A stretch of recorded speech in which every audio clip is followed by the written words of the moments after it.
Beep. Beep.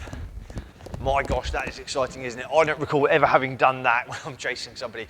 Guys, today we are talking about the JRFT. We're going to be talking about why it just isn't enough to keep you guys safe on the street from a fitness perspective. And also we're going to be demystifying some of the dramas around it and explain to you what it is and what it isn't and why it's nothing to be scared of. Check out the video.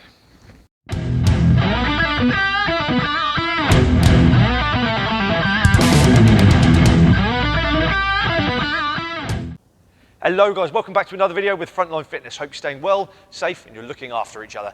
Another video coming at you today as part of the Hampshire Constabulary's week of action. A little bit of a thank you to you guys, and from the Frontline Fitness perspective, we want to say thank you for everything you are doing to keep yourselves fit and healthy, and we want to give you a little bit of love and a thank you by offering you a little bit more help where we can. So the JRFT, Job-Related Fitness Test, otherwise known as the dreaded bleep test. You mentioned it to people, they either have an issue around it because some people get scared, some people get wound up by it, or some people think it's absolutely pointless and it's boring. So let's talk about what it actually is. It's running between two lines 15 meters apart in a controlled environment for 3 minutes and 36 seconds. And that's 5.4. That's the base level I'm talking about. I'm not talking about the specialist departments. I'm not talking about the Chester test. I'm talking about your bog standard JRFT 5.4, okay? It's not a dig at anybody. If somebody hasn't managed to pass it on a particular occasion, this video is not about having a go at them. This is to everyone to explain a little bit more about the JRFT, okay? That's all it is. We are running between 2 points there. At no point in my policing career, and I don't think anybody else's, have we engaged in something that replicates that. That is there to make sure you are of a sufficient fitness standard to conduct PST, which takes care of the control and restraint, the primary and the secondary control skills, and gives you those tools to be able to take out into the street in order to be able to look after yourselves a little bit better. What it doesn't do is give you the ability to run really quickly towards or away from something, and it doesn't give you the necessary strength elements to be able to restrain somebody or push somebody away from you in order to get away. That's the JRFT I'm talking about, not PST. But the JRFT doesn't give you those skills. In order to be able to be in the best possible shape we can to look after ourselves and stay safe, we should be conducting some form of resistance/strength training and some sort of anaerobic work.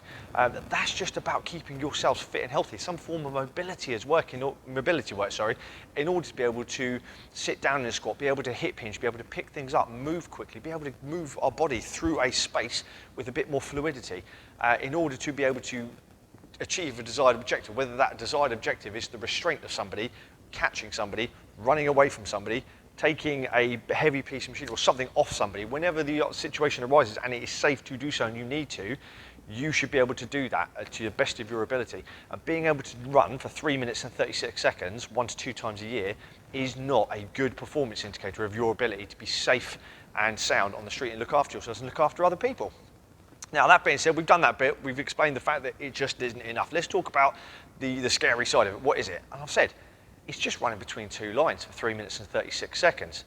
Now, people who know you, your family, your friends, your circle, are they going to dislike you because you don't manage to do that 3 minutes and 36 seconds today?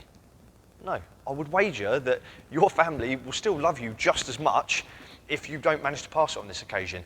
The important thing is that you recognise that, okay, all this is 3 minutes and 36 seconds, and I'm going to keep saying it, between these two lines. And nothing else is going to change after this, except whether I can do PST or if I have to go back and explain that I can't do it today, I couldn't do PST. Yeah, there's an element of shame attached to it, but what can we do for that? We can prepare for that by practicing the bleep test. Specific adaptation to impose demand, the SAID principle, we can practice the bleep test. You can get a copy of the JRFT from the College Policing website. Just type in College of Policing bleep test, and you'll find an audio file which you can download to your phone and you can use. In terms of measuring out, you can get a tape measure from anywhere, and you can get 2 jumpers or 2 cones, whatever you want, stick it somewhere and just go and do it. Let's assume you got to level 3. Okay, well, now you know where your baseline is, you know where your starting point is, and we can build you up from there. If you want some help around it, come and give Frontline Fitness a shout.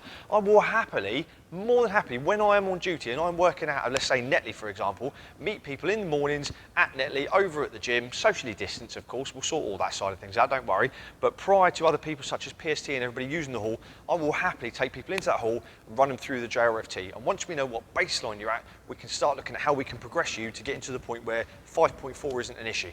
Let's say, for example, from the psychological side of things, people getting worried that I said to you, you know what, everybody got it wrong. Actually, the minimum requirements for the bleep test should be 3.1. We've had it wrong all along. How many people would suddenly lose all their anxiety because they know they can do 3.1. That's not a problem. They could do maybe 3.6, 3.7 on a bad day. It's not a problem. That comes into your mindset right there and your limitations. You know you can do it, so you're not nervous. If you knew that your absolute minimum capability was, let's say, 6 on a bad day when you turned up and you hadn't really slept because kids had kept you awake, or you've got a cold, you're just feeling a little bit mardy today. If you knew you could reach level 6 as an absolute minimum, there'd be no anxiety, surely, because 5.4 is less than 6. Good at maths, me. But there wouldn't be any anxiety because you knew you could do it. Okay? I want people to realise that their limitations exist exactly where you place them, and if you understand that you can do more by practicing for this and knowing that that's your absolute minimum, absolutely brilliant. That anxiety is going to go away. I want people to feel confident and happy enough to be able to turn up and do that at any particular time they want. I want people to know that they should be able to rock up and do level 6 because it's not a problem. That takes the anxiety away. But never forgetting that 5.4 is the minimum requirement, not the benchmark, the minimum requirement in order to do PST, but that's just the baseline for that. All the other elements of fitness and health need to come into it as well. Please give me a shout if you want any help, any support, any sessions or anything like that we can do down at Netley to help you guys with the bleep test. Please do give me a shout. If you've got a training day perhaps and we can make that work around social distancing, we can get a group of you down here in the morning, we can socially distance it and I can get you guys doing some bleep tests, or we can look at how we can try and help a few people, okay?